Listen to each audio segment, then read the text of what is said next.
lidt swahili, så jeg kan snakke med vores afrikanske brødre, som efterhånden kan dansk. Så kan jeg også lære lidt swahili. Dejligt. I formiddag vil jeg gerne tale et enkelt budskab om Bibelen som Guds ord. Jeg står her ikke i dag udelukkende som jeres præst, men jeg står som en efterfølger af Jesus og vidner i dag om den betydning, som Bibelen har haft i mit liv. I tider, som har været svære og frustrerende, der har Bibelen styrket mig. I tider, hvor jeg har følt mig forvirret og manglet perspektiv, så har Bibelen givet mig ro og en ny horisont. I tider, hvor jeg har oplevet menneskelige svigt, der har jeg i bibellæsningen fundet en Gud, som ikke svigter og aldrig vil forlade os. I tider, som har været fyldt med sorg, så har jeg i Bibelen fundet glæden tilbage. Så jeg står her i formiddag, ikke i min egenskab som jeres præst, men jeg står som en efterfølger af Jesus og vidner om det, som Bibelen betyder for mig. Jeg elsker det, Bibelen gør ved mig. Jeg elsker det, Bibelen gør ved mig. Når vi åbner Bibelen, så åbner vi en bog, og Gud han vil tale til vores hjerte. Som ung mand, der rejste jeg med min familie til Tulsa, Oklahoma, på Bible College i Oklahoma. Og i Tulsa, der er der et stort universitet, som er bygget af Oral Roberts.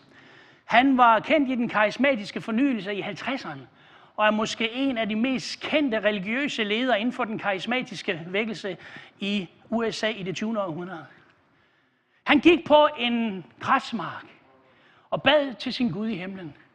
Og så hører han en stemme sige til ham, Oral Roberts, byg mig et universitet. Og jeg gik der i 99 og så det fantastiske universitet, der ligger i Tulsa, med et kæmpe skyskraber, som er et forskningscenter for kræft, altså hvor de forsker i at helbrede kræft. Jeg så den ene kæmpe smukke bygning efter den anden. Og på det store universitet, der var der et museum, hvor man kunne få lidt at vide om Oral Roberts livshistorie. Og jeg husker, som var det i går, vi tog ind på det museum og så, hvor han boede, hvor han var opvokset. Vi hørte om, da han oplevede Jesus for allerførste gang som metodist. Vi hørte om, hvordan han blev fyldt med Helligånden og kom over blandt karismatikerne. Men vi hørte også en beretning fra en mand, som var utrolig frustreret over sit livskald. Han oplevede tidligt i sin ungdom, at han skulle forkynde Guds ord og gå i den retning. Og så husker jeg, at der var en lille montre, hvor man kunne trykke på en knap, og så man nogle billeder, og så hørte man Oral Roberts selv fortælle om, hvordan han oplevede sit kald, og hvordan det udviklede sig. Og så fortæller han den her historie. Hvordan Gud tidligt i sin ungdom udfordrer ham til at læse evangelierne. Matthæus, Markus, Lukas og Johannes. Og han læste dem. Og så sagde Gud til ham endnu en gang, da han var færdig, Oral Roberts, læs dem en gang til. Og han læste forfra Matthæus, Markus, Lukas og Johannes. Og det gentog sig flere gange. Og så fortæller han det fantastiske. Mens han læste, så begyndte Helligånden at åbenbare Jesus for ham. Og han fortæller om, hvordan det var, som om Jesus, han rejste sig fra siderne. Og Roberts, han så ham. Og da han så ham, så siger Jesus til ham, Roberts, ligesom jeg prædikede, skal du prædike. Ligesom jeg underviste, skal du undervise. Og bringe helbredelse til mennesker, der er syge. Jeg sender dig. Og der blev hans livsmission født. I bibellæsningen, hvor Helligånden åbenbarede, hvad Jesus var kommet for at gøre. Han var kommet for at gøre, han var kommet for at give sit liv på Golgatas kors. Amen. Men hvordan udførte han den tjeneste? Han prædikede, han underviste, og han helbredte. Hvor fandt Oral Roberts ud af det? Ved at læse Bibelen under Helligåndens vejledning. Mit budskab, det er utrolig simpelt den her formiddag. Det er, at jeg gerne vil opmuntre os alle sammen til, inden for det kommende efterår, at læse Bibelen en gang til. Under bøn. Og bede Gud åbenbare Kristus for os. Bibelens Gud er en Gud, som taler. Fra skabelsen op igennem historien har Gud altid åbenbart sig ved at tale. Gud har åbenbart sig selv, hans planer og hans formål for mennesker. Og så har Gud inspireret mænd og kvinder til at nedskrive det, ledt af Helligånden. Så Bibelen er en åndelig bog. Så for at forstå Bibelen, så må Helligånden give os guddommelig lys. Ellers så forstår vi den ikke. Vi kan ikke forstå Bibelens ord udelukkende igennem intellektet. Bibelen er en åndelig bog, og derfor må vi læse den under Helligåndens vejledning. Fra tidernes begyndelse har der altid været stor forskel på det Gud tænker, og så det vi mennesker tænker. Esajas han siger sådan her i kapitel 55 og vers 9, for så højt som himlen er over jorden, er mine veje højt over jeres veje, og mine planer over jeres planer.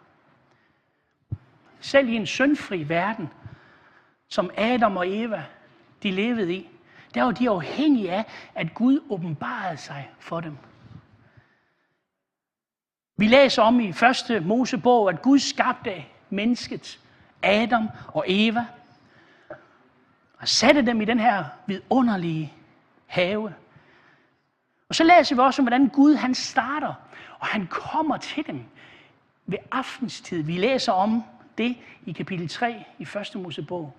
Han kommer til dem ved aftentid og vil tale sammen med dem. Vi er ikke meget forskellige fra Adam og Eva. Bortset fra, at de fik deres åbenbaring direkte fra skaberen selv. I dag modtager vi vores åbenbaring igennem Bibelen. Det er der, vi må gå hen for at få Gud i tale. Vi må finde vores Bibel, slå den op og begynde at læse. Der er en, som har sagt, bøn, det er dig, som taler med Gud. Bibellæsning, det er Gud, der taler med dig. Så enkelt kan det siges. Vi kan aldrig forstå Gud som mennesker, hvis ikke Gud åbenbarer sig for os. Lad mig forklare det her lidt i formiddag. Da Gud skabte mennesket, så skaber han Adam og Eva først med et legeme, så de kunne kende verden under dem, den fysiske verden. Men efter det, så skaber han også sjælen, så de kunne lære at kende verden omkring dem, den sociale, intellektuelle verden. Men han skaber dem ikke kun med et legeme og en sjæl, men også med en ånd, så de kunne lære at kende verden over dem, den åndelige dimension. Gud han havde skabt et smukt paradis for dem. Han satte dem der i haven. Og så læser vi om, at Gud sagde, I må spise af alle træer i haven, men der er et træ, I ikke må spise af. Hvis I spiser af det, så skal I dø. Rigtig mange af os kender den beretning. Alligevel så spiste Eva og Adam af træet. Og de døde. Men læg godt mærke til, de ophørte ikke med at eksistere. Døden, de oplevede, var en åndelig død. Nu var de ikke længere en åndelig skabning. De var overladt til det sjæliske og det fysiske funktioner. Den åndelige dimension var lukket ned. De var overladt til det sjæliske og det fysiske.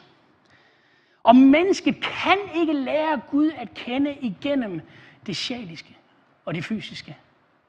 Paulus han siger sådan her i 1. Korintherbrev kapitel 2, vers 14. Et sjæleligt menneske tager ikke imod det, som kommer fra Guds ånd. Det er en dårskab for sådan et menneske, og det kan ikke fatte det, for det bedømmes kun efter åndens målestok. Et sjæleligt menneske, hvad er et sjæleligt menneske? Det er et menneske, som ikke har Guds ånd i sig. Det menneske kan ikke forstå Gud, eller opleve Gud.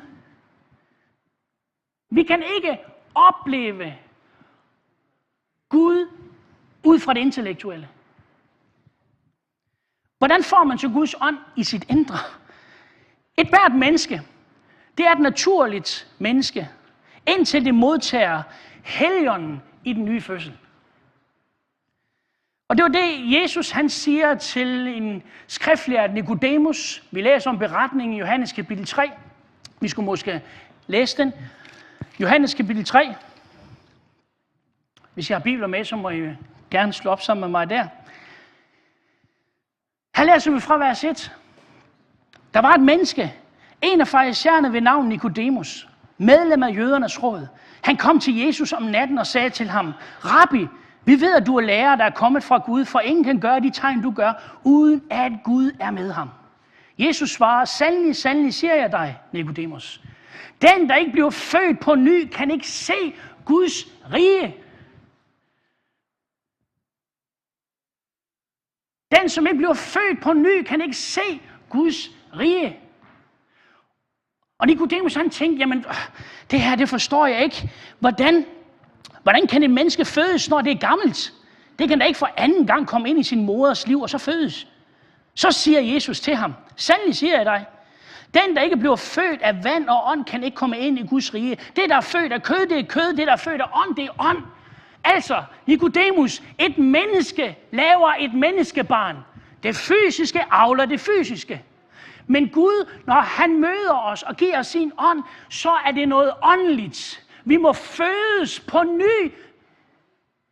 Hvordan får et menneske Guds ånd i sig? I dag, jo, ved tro på Jesus Kristus. Amen. Mennesker må blive født på ny for at forstå Guds rige. Vi kan ikke tage Bibelen og kun have en intellektuel tilgang til vores bibellæsning. Det Gud vil tale til os om, det må forstås åndeligt. Vi kan ikke lære Gud at kende igennem intellektet. Vi kan lære Gud at kende igennem ånden, som åbenbarer ordet for os.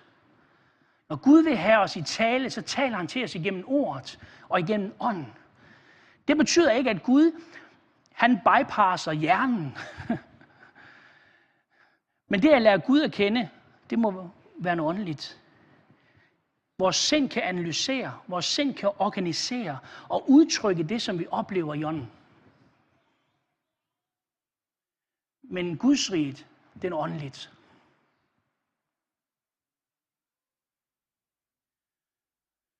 Man kan studere på universitetet og lære at læse noder, men aldrig finde musikken. På samme måde kan en kristen læse Bibelen rent intellektuelt, men aldrig fange hjertet i det. Fordi hvis vi skal fange hjertet, så må Helligånden åbenbare det for os. Gud, han vil tale til dig i bibellæsningen, men du må bede over det, du læser. Bede om, at Helligånden må åbenbare det for dig, så du forstår det, så der går lys op for dig. Det var det, Paulus han siger til Korinther-menigheden i kapitel 2 i 1. Korintherbrev. Der skriver han til dem, han kom ikke med filosofiske, pæne taler til korinterne, men han havde kun et enkelt budskab. Og det var for det første, hvem Jesus han var. For det andet, hvad Jesus han kom for at gøre. Kristus korsfæstet. Det var hans budskab. Og da han kommer til korinterne, så læser vi om i kapitel 2, at han kom med stor usikkerhed. Han kom bævende, men budskabet i sig selv, åbenbart ved Helligånden, skabte nyt liv i Korinth. Budskabet, åbenbart ved Helligånden, skabte nyt liv i Korinth. Og på samme måde vil Gud skabe nyt liv i dig og i vores menighed ved ordets forkyndelse. Når Helligånden åbenbarer ordet for os, så skabes der liv i os og for os. Og vi oplever det, som Paulus han skriver om i kapitel 2. Der skriver han sådan her, hvad intet, jeg må hellere citere det rigtigt. Amen.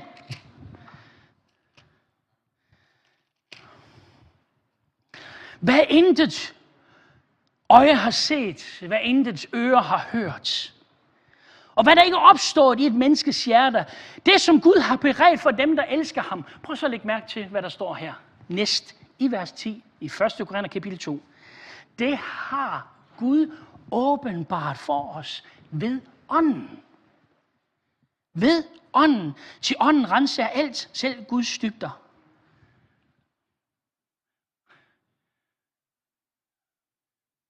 Hvis vi kristne har brug for noget i dag, så er det, at vi på ny igen bliver bibellæsere. Og vi beder den bøn, som David han beder i salme 119, vers 18. Herre, åbn mine øjne, så jeg kan iagttage underne i dit ord.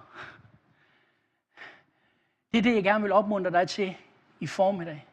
Inden for efteråret, det er at læse din Bibel en gang til. Men læs den, mens du beder bønnen. Gud, åbn min hjertes øjne. Åbn min hjertes ører, så jeg hører alt det, som du har beredt for mig.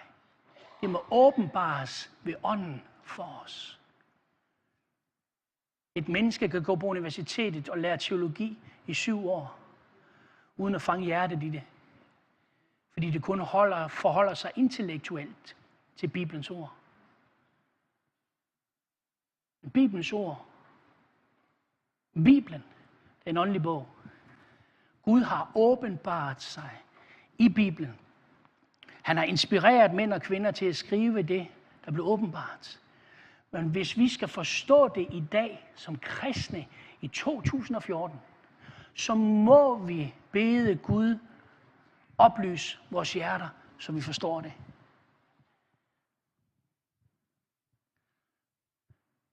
Vi lever i en tid, hvor vi hører så meget sjovt, underligt og mærkværdigt.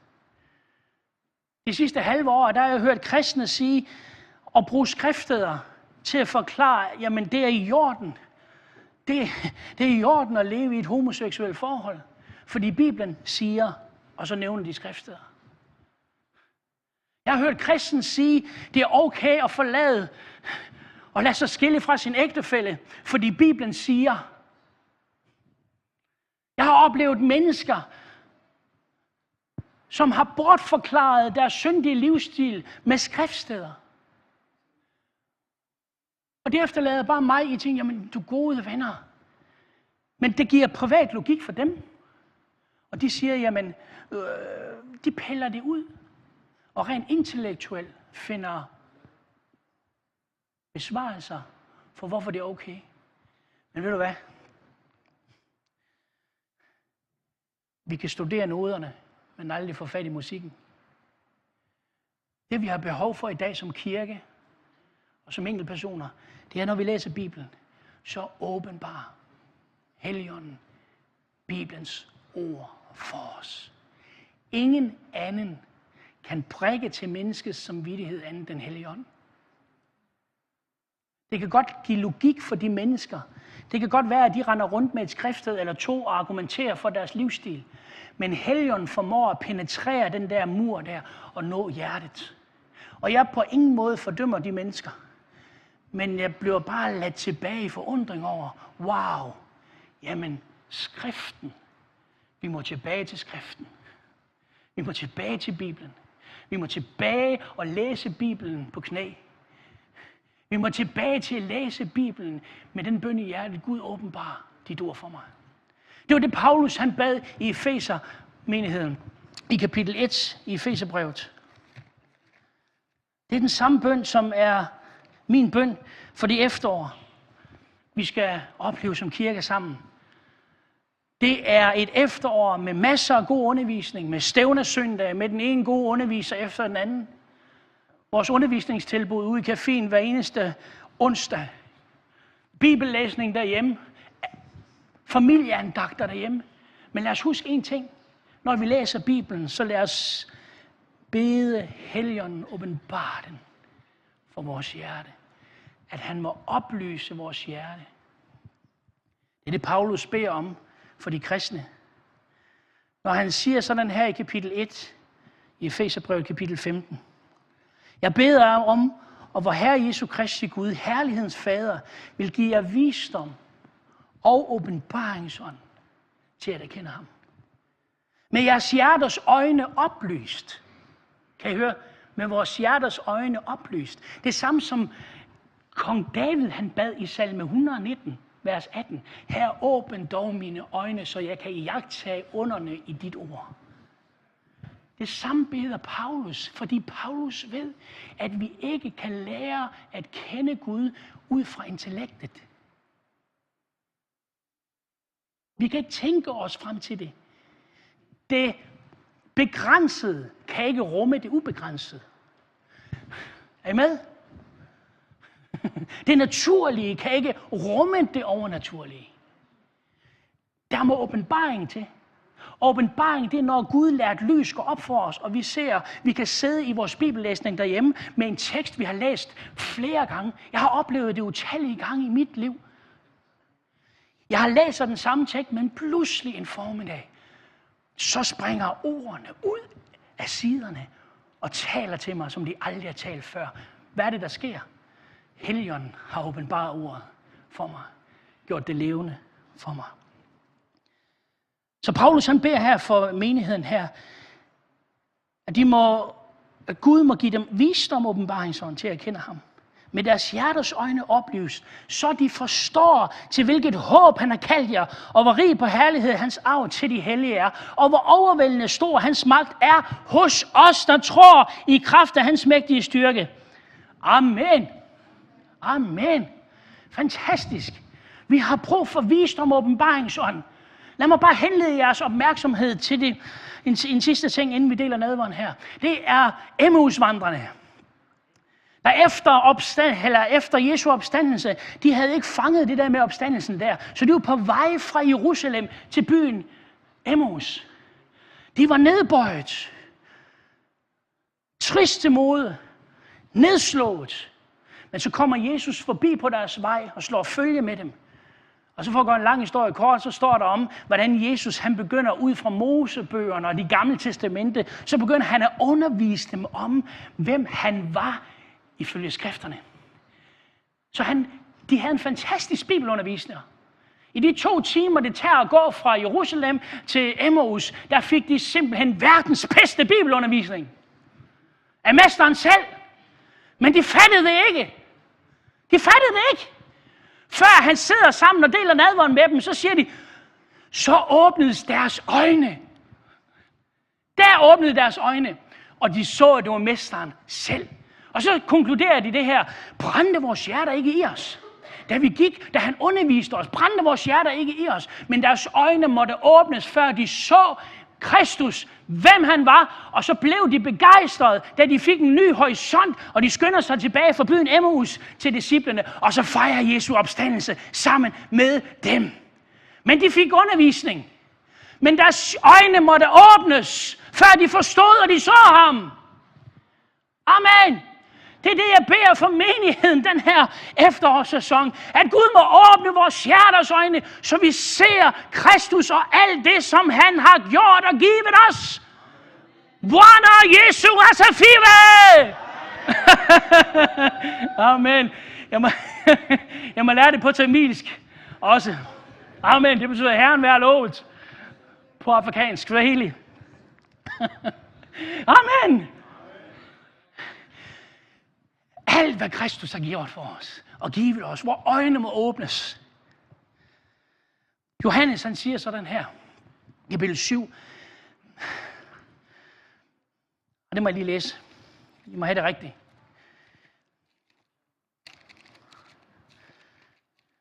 Johannes kapitel 7 og vers 27.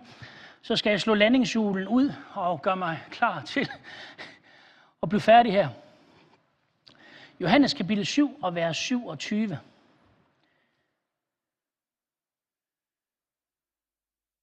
er ikke der. Hvor i verden er det så henne?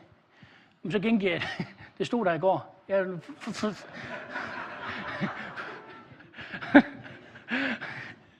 kan ikke lige huske, at han siger, intet er os givet, hvis ikke det er givet os fra oven. Gud må give os det fra oven, kære venner. Jeg tror, det er Johannes Døberen, der siger sådan. Er det ikke det? Når det er kapitel 4 og vers 27. At intet er os givet, hvis ikke det bliver givet os fra oven. Ja, kære menighed, jeg elsker det, Bibelen gør ved mig. Og dig, som er ny i troen her, eller du sidder måske her og lytter på det her allerførste gang, til dig vil jeg gerne sige, for det første, så kan du ikke forstå Gud rent intellektuelt. Du kan ikke forstå Gud ud fra intellektet, ud fra det sjæliske, men du må have Guds ånd i dit indre. Og du kan få Guds ånd i dit indre, hvis du sidder her og kun har det sjæliske, og ikke har Guds ånd i dit indre, så kan du få Guds ånd i dit indre denne formiddag. Du spørger, hvordan? Jo, ganske enkelt ved at tro på Jesus Kristus som Herre og Frelser. Så vil Gud i himlen lægge sin ånd ind i dit indre. Det er det, Bibelen kalder at blive født på ny. Så bliver der koblet en ny dimension ind i din tilværelse. Du kører ikke bare ud fra det legemlige og det fysiske. Du kører ikke bare længere ud fra det sjæliske og det følelsesmæssige og det intellektuelle. Nej, så vil der være en anden dimension i dit liv. En åndelig dimension, hvor du kan have kontakt med Gud og det himmelske. Hvor Gud kan åbenbare og tale til dig personligt ind i dit liv. Så hvis du sidder her i formiddag og ikke er blevet født på ny, så kan du blive født på ny i formiddag. Du behøver sikkert tilhøre Pinsekirken Randers her overhovedet. Du skal ikke tilhøre et kirkesamfund. Nej, det jeg gerne vil opmuntre dig til, det er at tro på Herren Jesus Kristus af hele dit hjerte, så skal du blive frelst eller født på ny. Så lidt senere, så vil jeg give dig en anledning til at tage imod Jesus. Men du, som sidder her i formiddag og har oplevet at blive født på ny, du har fået Guds ånd ind i dig vil jeg gerne sige til, lad være med at regne med dit intellekt. Lad være med at regne med dit intellekt udelukkende. Men det Gud gør, han åbenbarer ting i din ånd for dig, som din hjerne intellektuelt analyserer og organiserer. Det er helt okay, men Gud henvender sig i ånden allerførst. Så jeg vil godt opmuntre dig, du som sidder her, er blevet født på ny, til at læse Bibelen en gang til. Læs Bibelen. Lad Gud få lov at tale til dig personligt i det her efterår. Men læs Bibelen en gang til, og bed Gud, åbn mine øjne. Åbn mine ører, så jeg hører. Åbn min hjertes øjne, så jeg ser alt det, du har beredt til mig. Der er intet af det, vi kan få fra Gud, som ikke bliver givet, kun fra oven. Amen. Amen. I tider, der har været så frustrerende, der har Bibelen været min tilflugt. I tider med frustration har den givet mig styrke og ro i mit indre. Ja, der har også været tider, hvor jeg ikke har orket. Der har været tider, hvor det har været svært. Men jeg skal sige dig, noget af det, som jeg altid igennem de år, jeg har været en efterfølger af Jesus, har bedt Gud om i de perioder, der har været tørre for mig. Det har været, Gud, forny min kærlighed til dit ord. Forny min kærlighed til bibellæsning. Og ved I hvad? Jeg læser ikke Bibelen i dag, fordi jeg er præst. Jeg læser, fordi jeg ikke kan lade være. Det er et skattekammer for mig. Jeg elsker det, den bog gør ved mig. Jeg elsker det, den bog gør ved mig. Jeg elsker den glæde, den formidler. Jeg elsker den fred, den formidler. Den tålmodighed, den nye horisont. Jeg elsker det, den gør ved mig. Amen. Lad os rejse os og sige Jesus tak for hans ord.